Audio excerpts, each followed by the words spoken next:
ವಿಧಾನಮಂಡಲದ ಚಳಿಗಾಲದ ಅಧಿವೇಶನ ಮುಕ್ತಾಯಗೊಂಡಿದೆ. ಉತ್ತರ ಕರ್ನಾಟಕದ ಚರ್ಚೆಯ ಆಶಯದೊಂದಿಗೆ ಆರಂಭವಾಗಿದ್ದ ಕಲಾಪದಲ್ಲೂ ಬರೀ ಕುರ್ಚಿಯದ್ದೇ ಸದ್ದು. ಡಿನ್ನರ್, ಲಂಚ್, ಬ್ರೇಕ್ಫಾಸ್ಟ್ ವಿಚಾರಗಳು ಅಲ್ಲೂ ಕೂಡ ಸಖತ್ತಾಗಿ ಸೌಂಡ್ ಮಾಡಿದ್ವು. ಡಿಕೆ ಶಿವಕುಮಾರ್ ಹಾಗೂ ಸಿದ್ದರಾಮಯ್ಯ ಆಪ್ತರ ಒಡ್ಡೋಲಗದಲ್ಲೂ ಬರೀ ಕುರ್ಚಿಯದ್ದೇ ಜಪ. ಎಲ್ಲಾ ಬೆಳವಣಿಗೆಗಳ ಮಧ್ಯೆ ಕುರ್ಚಿ ವಿಚಾರಕ್ಕೆ ಹೈಕಮಾಂಡ್ ಮಧ್ಯ ಪ್ರವೇಶದ ದಿನಗಳು ಹತ್ತಿರವಾದ ಹಾಗೆ ಕಾಣಿಸ್ತಾ ಇದೆ. ಮಂಗಳವಾರ ಡಿಸಿಎಂ ಡಿಕೆ ಶಿವಕುಮಾರ್ ದಿಲ್ಲಿಗೆ ಹೋಗ್ತಿದ್ದಾರೆ. ಆದ್ರೆ ಇದು ಅಧಿಕಾರ ಹಸ್ತಾಂತರದ ಭಾಗವೇ ಅನ್ನೋದನ್ನ ಎಲ್ಲೂ ಕೂಡ ಬಿಟ್ಕೊಟ್ಟಿಲ್ಲ. ಯಾರ್ಯಾರನ್ನ ಭೇಟಿ ಆಗ್ತಾರೆ ಅನ್ನೋದನ್ನು ಕೂಡ ಗುಟ್ಟಾಗಿಯೇ ಇಟ್ಟಿದ್ದಾರೆ. ಇನ್ನು ಸಿದ್ದರಾಮಯ್ಯ ಬಣ ಕೂಡ ಎಲ್ಲವನ್ನ ಗುಟ್ಟಾಗಿಯೇ ಇರಿಸಿಕೊಂಡಿದೆ. ಇವರಿಬ್ಬರ ಮಧ್ಯೆ ಬಿಜೆಪಿ ಮಾತ್ರ ಸಂಕ್ರಾಂತಿಗೆ ಕುರ್ಚಿ ಕ್ರಾಂತಿ ಆಗತ್ತೆ ಅನ್ನುವ ಭವಿಷ್ಯವನ್ನ ನುಡಿತಾ ಇದೆ.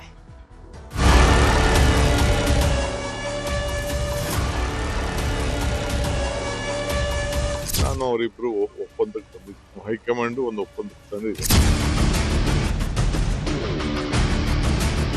2.5 ವರ್ಷ ಅಂತ ಹೇಳೇ ಇಲ್ಲ, ನಿಮ್ಗೆ ಯಾಕೆ 2.5 ವರ್ಷ ಅಂತ ಹೇಳಿಲ್ಲ. ಬಟ್ ಈಗ ನಾನೇ ಮುಖ್ಯಮಂತ್ರಿ. ಕುರ್ಚಿ ಅನ್ನೋದೇ ಹಾಗೆ, ಇವತ್ತು ಒಬ್ರದ್ದು ನಾಳೆ ಇನ್ನೊಬ್ರದ್ದು.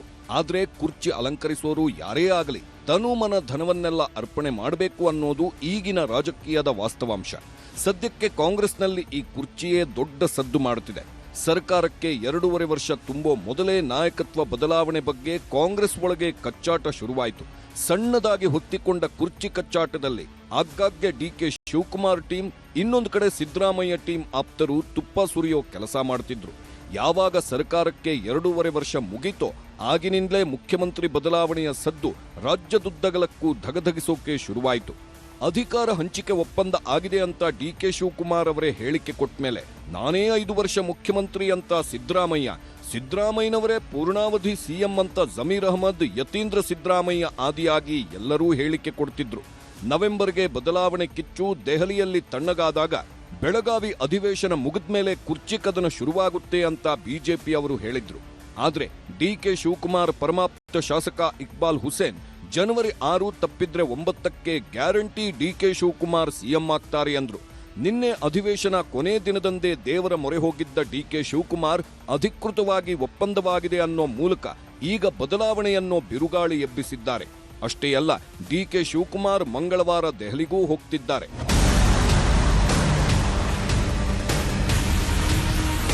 ಕೇಂದ್ರ ಸರ್ಕಾರ ನದಿ ಜೋಡಣೆ ಯೋಜನೆ ಬಗ್ಗೆ ಚರ್ಚೆ ನಡೆಸಲು ಡಿಕೆ ಶಿವಕುಮಾರ್ ಮಂಗಳವಾರ ದೆಹಲಿಗೆ ಹೋಗ್ತಿದ್ದಾರೆ.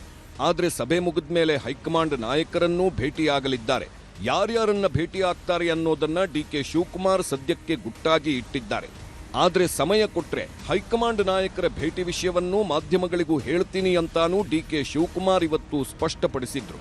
ಇನ್ನೊಂದು ಕಡೆ ಇವತ್ತು ದಿಢೀರಂತ ನಾಗಾ ಸಾಧುಗಳು ಡಿಕೆ ಶಿವಕುಮಾರ್ ಮನೆಗೂ ಬಂದು ತಲೆ ಮೇಲೆ ಕೈಯಿಟ್ಟು ವಿಜಯೀ ಭವ ಅಂತ ಆಶೀರ್ವಾದನೂ ಮಾಡಿ ಹೋಗಿದ್ದಾರೆ.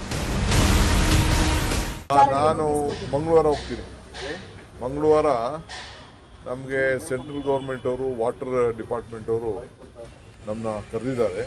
ಅವತ್ತು ನಾನು ಹೋಗಿ ನನ್ನ ರಾಜ್ಯದ ಅನೇಕ ವಿಚಾರಗಳನ್ನು ಮಾದಾಯಿದು, ನಮ್ಮ ಕೃಷ್ಣಾ ವಾಟರ್ದು ಅವಾರ್ಡ್ದು ಮತ್ತು ಮೇಕೆದಾಟು ಮತ್ತು ನಮ್ಮ ಭದ್ರಾದ ಅಪ್ಪರ್ ಭದ್ರದು ಇವೆಲ್ಲ ಕೂಡ ಪ್ರಸ್ತಾವನೆಯನ್ನು ನಾನು ಮಾಡ್ತೀನಿ.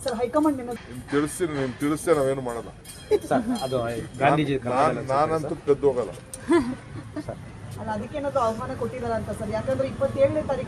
ಇಬ್ಬರಿಗೂ ಏನೋ ಹೇಳಿದ್ದಾರೆ ಅವರು, ಯಾವಾಗ ಕರೆಸ್ತೀವಿ ಅಂತ ಇಬ್ಬರಿಗೂ ಫೋನ್ ಮಾಡಿ ಹೇಳಿದ್ದಾರೆ. ಹೋಗ್ತೀವಿ, ಇಬ್ರು ಹೋಗ್ದಿರಕ್ಕಾಗ್ತದ? ನನಗೂ ಮುಖ್ಯಮಂತ್ರಿಗಳಿಗೂ ಹೈಕಮಾಂಡ್ ನಾಯಕರು ಫೋನ್ ಮಾಡಿ ಏನೋ ಹೇಳಿದ್ದಾರೆ. ಕರೆದಾಗ ಇಬ್ರು ಹೋಗ್ತೀವಿ ಅಂತ ಡಿಕೆ ಶಿವಕುಮಾರ್ ಓಪನ್ ಆಗಿ ಹೇಳಿದ್ರು. ಅಲ್ಲಿಗೆ ಸಿಎಂ ಮತ್ತು ಡಿಸಿಎಂ ಇಬ್ಬರನ್ನೂ ಶೀಘ್ರದಲ್ಲೇ ಹೈಕಮಾಂಡ್ ನಾಯಕರು ದೆಹಲಿಗೆ ಕರೆಸ್ಕೊಳ್ತಾರೆ ಅನ್ನೋದು ಕನ್ಫರ್ಮ್ ಆಗಿದೆ.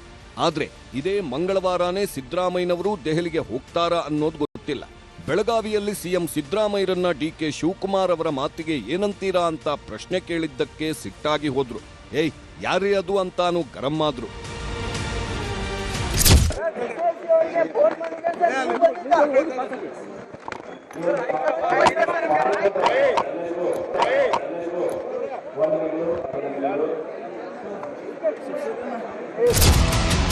ಸಿದ್ದರಾಮಯ್ಯನವರು ಸಿಟ್ಟಾದ ಬೆನ್ನಲ್ಲೇ ಬೆಳಗಾವಿಯಲ್ಲಿ ಸಚಿವ ಸತೀಶ್ ಜಾರಕಿಹೊಳಿ ಮಾಧ್ಯಮಗಳಿಗೆ ಪ್ರತಿಕ್ರಿಯೆ ಕೊಟ್ಟರು.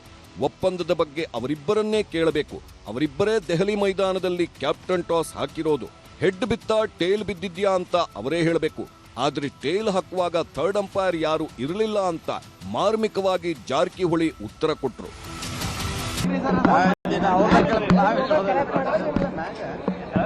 ಈಗ ನೋಡಿ ಅವ್ರಿಬ್ರು ಕ್ಯಾಪ್ಟನ್ ಟಾಸ್ ಮಾಡಿದಾರ. ಅವರು ಹಚ್ಚಿತ್ತು ಬಿದ್ದಿತ್ತು ಅಡ್ಡ ಬಿದ್ದಿತ್ತು ನಮ್ಗೆ ಗೊತ್ತಿಲ್ಲ.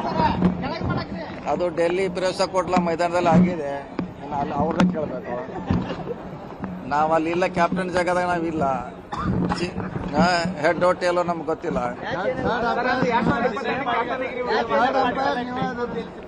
ಅವಾಗ ಥರ್ಡ್ ಅಂಪೈರ್ ಇರಕ್ಕಿಲ್ರಿ. ಇಬ್ರೇ ಅವರು ಟಾಸ್ ಆರಿಸೋರು. ಹೆಡ್ ಟೇಲೋ ನಮ್ಗೆ ಗೊತ್ತಿಲ್ಲ. ನೀವು ಕೇಳಿ ನೋಡಿ ಅವ್ರನ್ನೇ. ಓಕೆ. ದೆಹಲಿಯಲ್ಲಿ ಸಿಎಂ ಡಿಸಿಎಂ ಕುರ್ಚಿಗಾಗಿ ಟಾಸ್ ಹಾಕಿದ್ದಾರೆ ಅಂತ ಸತೀಶ್ ಜಾರಕಿಹೊಳಿ ಹೇಳ್ತಿದ್ದಾರೆ. ಆದ್ರೆ ಇದೇ ಸಚಿವರು ಬೆಳಗಾವಿಯಲ್ಲಿ ನಾಯಕತ್ವ ಬದಲಾವಣೆ ವಿಷಯದಲ್ಲಿ ಆಗ್ತಿರೋ ಬೆಳವಣಿಗೆಗಳ ಮಧ್ಯೆ 2 ಸಲ ಡಿನ್ನರ್ ಪಾರ್ಟಿಯನ್ನು ಆಯೋಜಿಸಿದ್ರು. ಇದೇ ಡಿನ್ನರ್ ಪಾರ್ಟಿ ಬಗ್ಗೆ, ನಾಯಕತ್ವ ಬದಲಾವಣೆ ಬಗ್ಗೆ ಇವತ್ತು ಡಿಕೆ ಶಿವಕುಮಾರ್ ಆಪ್ತ ಶಾಸಕರು ಮಾತಾಡಿದ್ರು. ಊಟಕ್ಕೆ ನಮಗೂ ಆಹ್ವಾನವಿತ್ತು, ಆದ್ರೆ ನಾವು ಹೋಗಲಿಲ್ಲ. ನಾಯಕತ್ವ ಬದಲಾವಣೆಗೆಲ್ಲ ಶೀಘ್ರದಲ್ಲೇ ಹೈಕಮಾಂಡ್ ಪರಿಹಾರ ಕಂಡು ಹಿಡಿಯುತ್ತೆ ಅಂತ ಮಾಗಡಿ ಶಾಸಕ ಎಚ್.ಸಿ. ಬಾಲಕೃಷ್ಣ ಹೇಳಿದ್ರೆ, ಡಿಕೆ ಶಿವಕುಮಾರ್ ದೈವಭಕ್ತ, ದೇವರ ಕೃಪೆ ಇದೆ, ಅವರು ಸಿಎಂ ಆಗಲಿ ಅಂತ ನಾನೂ ದೇವರಲ್ಲಿ ಬೇಡ್ಕೊಂಡಿದ್ದೀನಿ, ಎಲ್ಲರಿಗೂ ಪಥ ಬದಲಾಗುತ್ತೆ ಅಂತ ಶಾಸಕ ಬಸವರಾಜು ಶಿವಗಂಗಾ ಭವಿಷ್ಯಾನೂ ನುಡಿದ್ರು. ಕೆಲವು ಅಲ್ಲಿ ಬೆಳಗಾಂನಲ್ಲಿ ಏನಾಗ್ತದೆ ಅಂದ್ರೆ, ಹೊರಗಡೆಯಿಂದ ಹೋಗಿರ್ತಕ್ಕಂಥವ್ರಿಗೆ ಪ್ರತಿನಿತ್ಯ ಡಿನ್ನರ್ ನಡೀತದೆ. ನಿಮ್ ಮಾಧ್ಯಮದವ್ರಿಗೆ ಗೊತ್ತಾಗದಾಗ ಅದು ವೈಭವೀಕರಣ ಆಯ್ತದೆ ಅಷ್ಟೇ. ಪ್ರತಿನಿತ್ಯ ನಡೀತದೆ. ಅಲ್ಲೊಂದು ಗುಂಪು, ಅವ್ರೊಂದು ಗುಂಪು ಸೇರ್ತಾರೆ, ಇವ್ರೊಂದು ಗುಂಪು ಸೇರ್ತಾರೆ, ಇನ್ನೊಂದು ಗುಂಪು ಸೇರ್ತಾರೆ. ಈಗ ನಿಮ್ ಮಾಧ್ಯಮದವ್ರು ನೋಡಿದ ತಕ್ಷಣ ಅದನ್ನ ಒಂದ್ ಗುಂಪು ನೋಡಿದ ತಕ್ಷಣ ಅದು ವೈಭವೀಕರಣ. ಇಲ್ಲಿ ನೋಡ ಡಿಸಿಎಂ ಕಡೆ ಅವ್ರು ಇಲ್ಲಿ, ನಾನು ನೋಡಿದ ತಕ್ಷಣ ಇವ್ ಡಿಸಿಎಂ ಕಡೆ ಕಡ, ಇವ್ ಮುಖ್ಯಮಂತ್ರಿ ಕಡೆ ಬಂದಿಲ್ಲ ಕಡೆ ಇಲ್ಲಿ ಅಂತೀರಾ. ನಮಗೂ ಆಹ್ವಾನ ಇತ್ತು, ನಾವು ಹೋಗ್ಲಿಲ್ಲ. ಅಂದ್ರೆ ಹೋಗ್ಲಿಲ್ಲ ಅಂತಂದ್ರೆ ಅಸೆಂಬ್ಲಿ ಸ್ವಲ್ಪ ಲೇಟ್ ಆಗ್ಬಿಡ್ತಲ್ಲ. ನಾವು 9:30 ಬಿಟ್ರು ಹೋಗಿ ಮನೆ ಕಡೆ ಹೈಕಮಾಂಡ್ ನಮ್ಮ ಪರವಾಗಿದೆ, ನಾನೇ ಸಿಎಂ ಆಗಿರ್ತೀನಿ ಅಂತ ಹೇಳಿದ್ದಾರೆ. ಡಿಕೆ ಶಿವಕುಮಾರ್ ಅವರು ಹೇಳಿದ್ರೆ ನಮ್ಮ ಸಿಎಂ ನಡುವೆ ಒಪ್ಪಂದ ಆಗಿದೆ ಅಂತ ಹೇಳಿದ್ದಾರೆ. ಅಂದ್ರೆ ಸಿಎಂ ಡಿಸಿಎಂ ನಡುವೆ ಈ ಹೇಳಿಕೆ ಇದು ವಿಪಕ್ಷಗಳಿಗೆ ಇಡೀ ಸದನದಲ್ಲೂ ಕೂಡ ಅದೇ ಚರ್ಚೆ ಆಯ್ತು. ಒಂದು ರೀತಿ ಆಧಾರ ಆಗ್ತದೆ. ಇರ್ಲಿ, ಅದಕ್ಕೆಲ್ಲ ಪರಿಹಾರ ಕೂಡಲೇ ನಮ್ಮ ಹೈಕಮಾಂಡ್ ಕಂಡುಹಿಡಿತದೆ. ಶೀಘ್ರದಲ್ಲೇ ಆಗುತ್ತೆ ಪರಿಹಾರ. ಶೀಘ್ರದಲ್ಲೇ ಹೈಕಮಾಂಡ್ ಅದಕ್ಕೊಂದು ಅಂತಿಮವಾದ ರೂಪ ಕೊಡ್ತದೆ. ಅದು ಅವರು ಯಾವ ದಿನಾಂಕ ಅಂತ ಅವ್ರನ್ನೇ ಕೇಳ್ರಿ. ಈಗ ನಾನು ಕೆಲವು ದೇವರಲ್ಲಿ ನಂಬಿಕೆ ಇರೋನೆ. ನಾನು ಅವ್ರ ಏನಾಗ್ಬಿಟ್ಟಿದೆ, ಎಲ್ಲದರಲ್ಲೂ ಅವ್ರನ್ನೇ ಫಾಲೋ ಮಾಡ್ತಿದ್ದಂಗೆ ಆಗಿದೆ. ನಾನು ದೈವಭಕ್ತ, ಅವರು ದೈವಭಕ್ತರು, ನಾನು ಅವ್ರ ಫಾಲೋಯರು. ನಾನು ದೇವ್ರು ನಂಬ್ತೀನಿ, ನಾನು ದೇವ್ರ ಜೊತೆ ಮಾತಾಡ್ತೀನಿ, ಕಷ್ಟ ಸುಖ ಹೇಳ್ಕೊಂತೀನಿ, ಕೇಳ್ಕೊಂತೀನಿ. ಅದು ನನಗೆ ಹೇಳ್ತದೆ. ಆದರೆ ನಿಮ್ಮ ಮುಂದೆ ಹೇಳೋಕ್ಕಾಗಲ್ಲ ಏನಾಗುತ್ತೆ ಏನಾಗಲ್ಲ ಅಂತ. ಯಾವಾಗಲೂ ಇದೆ ನನ್ನ ಬೇಡಿಕೆ, ಇವತ್ತಲ್ಲ. ನಾನು ದೇವನ್ ಯಾವತ್ತು ನನ್ನ ಟಿಕೆಟ್ ಅನೌನ್ಸ್ ಆಯ್ತಲ್ಲ ಅವತ್ತಿಂದನೂ ನಾನು ಅವ್ರ ಪರವಾಗಿದ್ದೀನಿ, ಇವಾಗಲೂ ಇರ್ತೀನಿ, ಮುಂದೆ ಇರ್ತೀನಿ. ಜನವರಿ ಆಗ್ಬೋದು ಸರ್, ಟೈಮ್ ಬರಲಿ, ಜನವರಿ ಮಾತಾಡೋಣ ನಾವು ನೀವು. ಸೂರ್ಯಪಥ ಅಂತೂ ಬದಲಾವಣೆ ಆಗ್ತದೆ, ಅದಂತೂ ತಮಗೆಲ್ಲ ಗೊತ್ತಿರೋ ಅಂಥದ್ದೇ.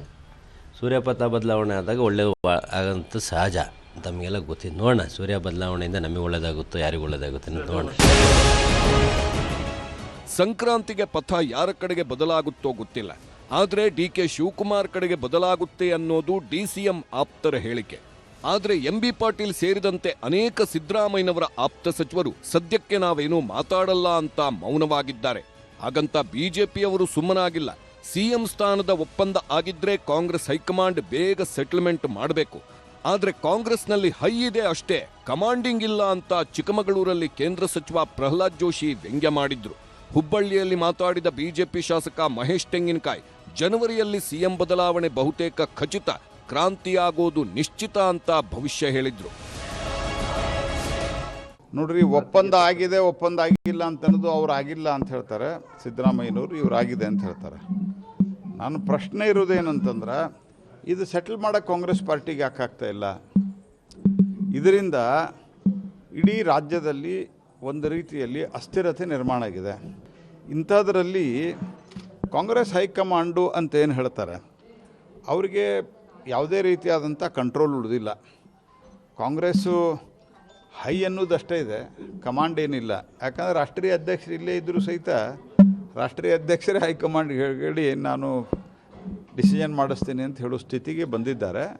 ಹೀಗಾಗಿ ಗೊಂದಲಮಯವಾದಂಥ ವಾತಾವರಣದಿಂದಾಗಿ ರಾಜ್ಯದ ಅಭಿವೃದ್ಧಿ ಕುಂಠಿತ ಬಂದಿದೆ. ಡೆಫಿನೆಟ್ಲಿ ನೋಡ್ರಿ, ಸದನ ನಡೆದಿತ್ತು 10 ದಿವಸ ಸದನ ನಡೆದೈತೆ ನಮ್ಮದು. ಆ ಸದನದ ಒಳಗಡೆ ನಡೆದಿರ್ತಕ್ಕಂಥ ಬೆಳಗ್ಗೆಯಿಂದ ಸಾಯಂಕಾಲ ಮಟ್ಟ ಸದನ ಇರ್ತಿತ್ತು. ಸಾಯಂಕಾಲ ನಂತರ ಮತ್ತೆ ತಮ್ಮ ಬಣಗಳನ್ನು ತಾವು ತೊಗೊಂಡು ತಾವು ಕುಂದ್ರದು, ಡಿನ್ನರು, ಬ್ರೇಕ್ಫಾಸ್ಟು, ಲಂಚು ಅನ್ನೋ ಮೀಟಿಂಗ್ಗಳು ಕಂಟಿನ್ಯೂ ನಡೆದವು, ಏನು ನಿಂತಿಲ್ಲ. ಒಂದು ಕಡೆ ಡಿ ಕೆ ಶಿವಕುಮಾರ್ ಅವರು ದೇವಸ್ಥಾನಗಳ ಭೇಟಿಯನ್ನು ನಿರಂತರ ಇಟ್ಕೊಂಡಾರ, ಈ ಕಡೆ ಸಿದ್ದರಾಮಯ್ಯನವ್ರು ನಾನೇ ಅಂತ ಅನ್ನುವಂಥದ್ದು ಹೇಳ್ತಾರೆ. ಆದರೆ ಧೈರ್ಯದಿಂದ ಹೇಳುವಲ್ರಿ, ಸ್ವಲ್ಪ ಅರ್ಧಂಬರ್ಧ ಧೈರ್ಯದಿಂದ ತೋರಿಸೋಂಥ ಪ್ರಯತ್ನ ಮಾಡತ್ತಾರೆ ಅಷ್ಟೇ. 101% ನೋ ಡೌಟ್ ಜನವರಿ ಒಳಗೆ ಕ್ರಾಂತಿ ಆಗ್ತದೆ. 100% ಜನವರಿ ಒಳಗೆ ಕ್ರಾಂತಿ ಆಗುತ್ತೆ. ಬಿಜೆಪಿಯವರು ಜನರಿಗೆ ಬದಲಾವಣೆ ಖಚಿತ ಅಂತಿದ್ದಾರೆ. ಡಿಕೆ ಶಿವಕುಮಾರ್ ಆಪ್ತರು ಸಂಕ್ರಾಂತಿಗೆ ಪಥ ಬದಲಾಗುತ್ತೆ ಅಂತಿದ್ದಾರೆ. ಖುದ್ದು ಡಿಕೆ ಶಿವಕುಮಾರ್ ಅವರೇ ಹೈಕಮಾಂಡ್ ನಾಯಕರು ನನಗೂ ಸಿಎಂಗೂ ಫೋನ್ ಮಾಡಿದ್ದಾರೆ, ಶೀಘ್ರದಲ್ಲೇ ಕರೀತಾರೆ, ಹೋಗ್ತೀವಿ ಅಂದಿದ್ದಾರೆ. ಅಲ್ಲಿಗೆ ಜನವರಿಯಲ್ಲಿ ಕಾಂಗ್ರೆಸ್ನಲ್ಲಿ ಬದಲಾವಣೆ ಪರ್ವ ಶುರುವಾಗೋದು ಬಹುತೇಕ ಫೈನಲ್ ಆದಂತಿದೆ. ಆದರೆ ಯಾರ್ಯಾರ ಕುರ್ಚಿ ಬದಲಾಗುತ್ತೆ ಅನ್ನೋದೇ ಸದ್ಯಕ್ಕಿರೋ ನಿಗೂಢ ಕುತೂಹಲ. Bureau report, news 18.